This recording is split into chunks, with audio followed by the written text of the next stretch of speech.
Hello, class. This is Demetrius Wilson. We're now on Chapter 15, Price, the only revenue generator. If you think about it with companies, the price or the money that's coming in, it's the only thing that's really generating revenue. The other departments outside of sales, they all cost money. You have to pay people to do the human resources services. You have to pay people to do the marketing services. Sales or price is the only revenue generator.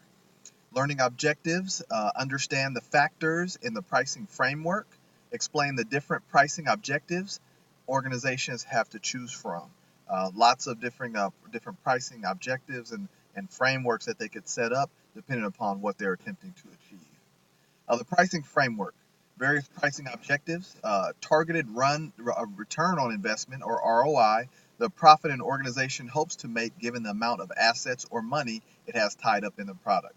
So how much money do we want to make in return? So if I'm going to spend $300,000 and I want to make $500,000, what do I need to price my product at? Maximizing profits, set prices to increase revenues as much as possible relative to cost.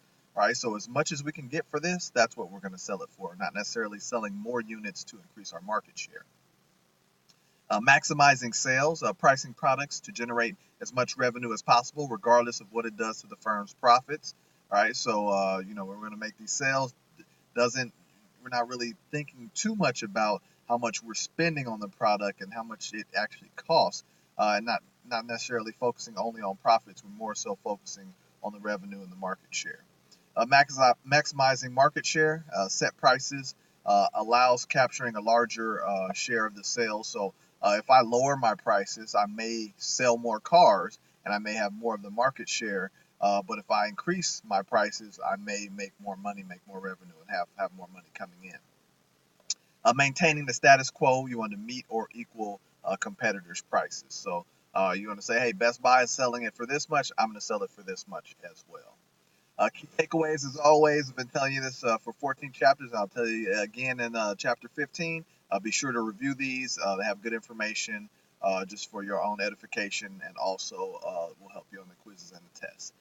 Price is the only marketing variable that generates money for a company. All other variables, product, communication, distribution, costs the organization's money. So be sure to freeze frame that, pause it, read the rest of the key takeaway. Additional learning objectives. Understand the factors that affect a firm's pricing decisions. Many factors are involved. Understand why companies must conduct research before setting prices in international markets, and they should conduct research before setting prices in domestic markets as well.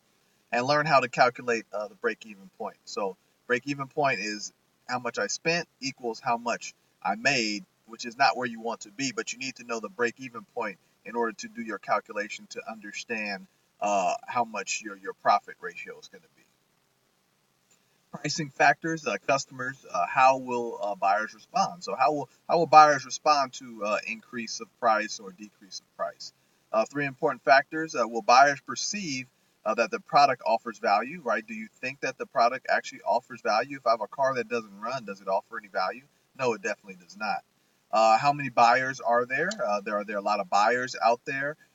Or there are just a few buyers out there. If there are only a few buyers out there, hopefully you're selling something that's very expensive. If there are a lot of buyers out there, you don't necessarily have to sell something that's super expensive. You just need a lot of them to actually purchase what you're selling, whether it be products or services. How sensitive are customers to changes in price, right? Is the price very elastic or inelastic? Are they very sensitive to a price change? If it goes up $2, like gas, are people going to say, oh, you know what, I can't pay that, I'm going to take the bus? Or are they just like me and say, you know what, doesn't matter what it is, whether it's $4 at the pump or $10 at the pump, I have to pay it because I have to get from A to B. Price elasticity, which is a good slide to have right after that one. It refers to people's sensitivity to price changes, which affects the demand for a product, right? So how sensitive are we to that price change? Equal to percentage, and this is the actual formula, percentage change in quantity demanded divided by percentage change in price. If it is price elastic, consumers are very sensitive to price changes and buy more at lower prices and less at higher prices. So if raspberries going to sell and they're really low, then I'm going to buy a whole bunch of them. But if the price is really high, then I'm just not going to. If it's price inelastic, buyers are not sensitive to price changes and demand is relatively unchanged. Why? Because you kind of have a stranglehold on the market. I don't really have a choice, right? I have to pay the power company because I don't really have a choice, unless you're using an alternative, methods of energy. Competitors. Now, competitors always come into play when you're making decisions. How competitors price and sell their products will have an effect on a firm's pricing decisions, of course. And the availability of substitute products affects a company's pricing decisions. So let's say it's not, I sell cups, right? But if there's a substitute for those cups, and some people say, you know what, those cups are too expensive, I'm going to drink out of this bowl. Although it's not a cup that I'm competing against, it's a substitute for the cup being in a bowl. People are just going to use that because the cups are way too expensive. The economy and regulations. Weak economies and high unemployment call for lower prices. That should be very much a piece of common sense. If people are unemployed and the market's bad and the economy's weak, then lower prices are necessary. In international markets, currency exchange rates affect pricing decisions, and that should be relatively common sense, relative piece of common sense as well. Pricing decisions are affected by federal and state regulations. The Robinson-Packman Act limits channel pricing. Price fixing isn't illegal under all circumstances. Unfair trade laws for smaller businesses. And bait and switch pricing is illegal in many states. So bait and switch, you say, hey, you want to get somebody into the store and then you want to sell a different product. So, for instance, we have Black Friday and they say, hey, we've got this 72-inch TV and it's for $100. Are they going to sell it for $100? Yeah, they're going to sell it to the manager and he's going to take that home, or they're going to sell it to the manager and he's going to return it back to the store after the promotion is over. But you, sir, or ma'am, are not going to get that 70-inch TV for $100. A product cost, the cost of the product, including the amount spent on product development, testing, and packaging required, have to be taken into account when a pricing decision is made. So, of course, you have to take into account how much money you spend. If I spend $100,000 and I make $100,003, I did not have a good year. But if I spend $100,000 and I make $190,000, then I did have a good year. So do costs related to promotion and distribution, the offering stage in the product life cycle can affect its price, right? So if it's early on, price may be higher. If it's mature, price may be lower. If it's on a decline, the price may be really, really low. If a company has to open brick and mortar storefronts, right? So that's an actual store that you can walk into, not just something you buy online, to distribute and sell the offering, this too will have to be built into the price for the firms that the firm must charge for it, right? So if I have to spend more money on a brick and mortar place where people have to walk into, then I'm going to have to charge more for my product. Now, if I don't need to and I'm selling everything via the internet, then I don't have that problem. But there are worse problems. Break-even point, the point where total cost, how much you spend, equals total revenue, how much money comes in. Those balance off, it equals zero. Basically, you just need to figure that out so that you can figure out how much profit you need to make and how much revenue you need to accumulate in order to make that profit. Total costs include fixed and variable costs, right? So fixed cost is a cost that's not going anywhere. So if I'm a company and I have to pay for utilities, I have to pay for the lights regardless. Whether I sell 1 unit or 1,000 units, I still have to pay for the lights. So that fixed cost is always going to be there. A variable price is like, hey, if you use this machine and you make 50, it's going to be $1 each one that you make. But if you make 50 to 100, it's going to be $2. So fixed costs are costs that must be paid off regardless of the production or sales level. Variable costs are costs that change with the company's level of production and or sales. The break-even point is total fixed cost divided by contribution per unit, or total fixed cost divided by the difference between unit price and unit cost. That second formula is probably a little bit more user-friendly. And these are accounting things that if you're in my BA 122 or my accounting class, that we'll definitely go over. More learning objectives, understand introductory pricing strategies, like what do we come out with and why do we come out with the product at this price. Understand the different pricing approaches that businesses use.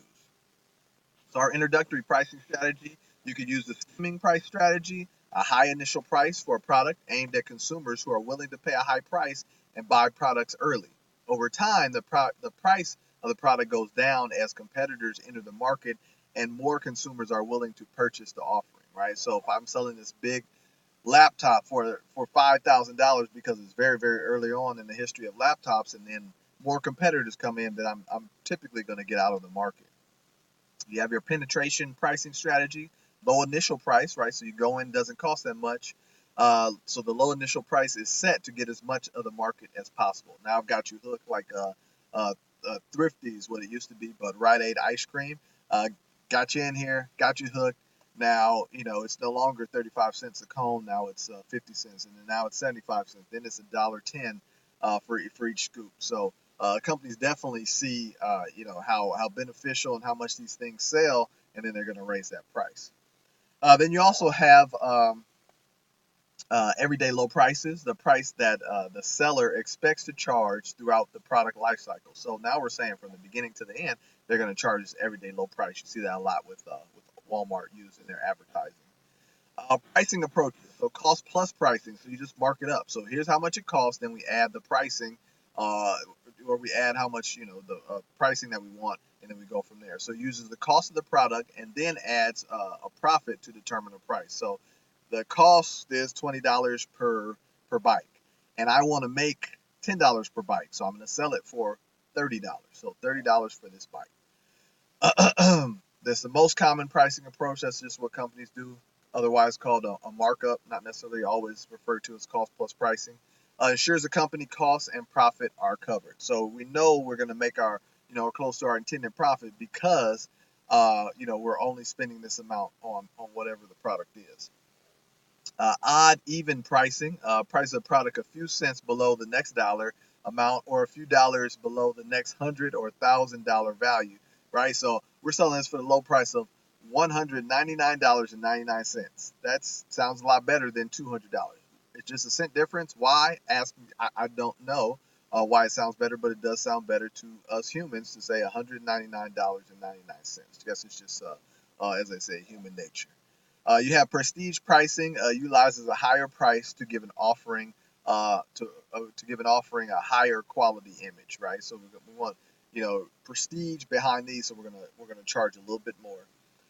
Demand backward pricing, so starts with the price demanded by consumers and create offerings at that price, right? So this is how much the consumers are saying they could pay. Let's go ahead and work backwards into our model. Pricing approaches.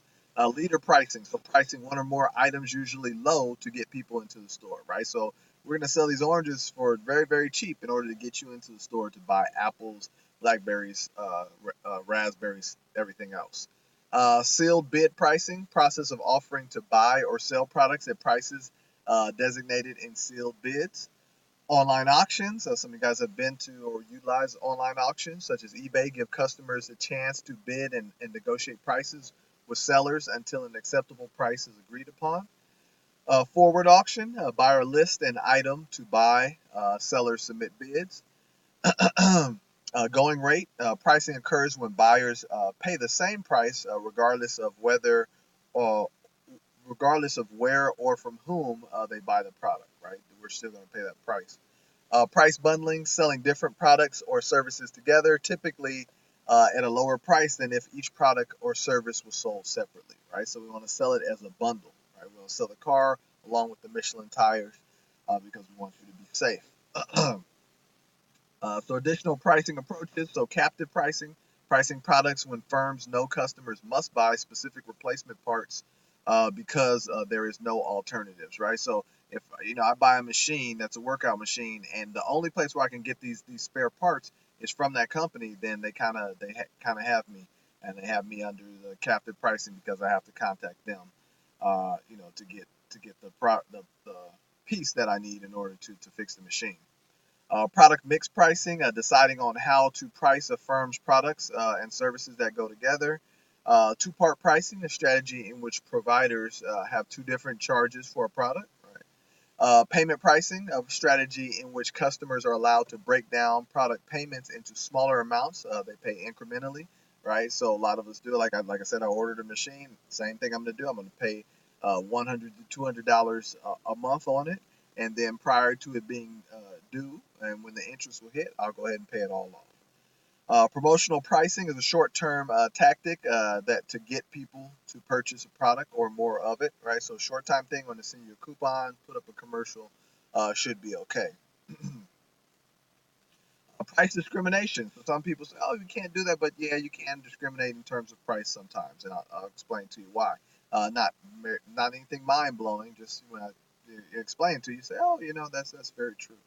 So charging different customers different prices for the same product. So how can you do that without it being discriminatory? So in some situations, mostly retail, price discrimination is legal. Price discrimination is used to get more people to use a product.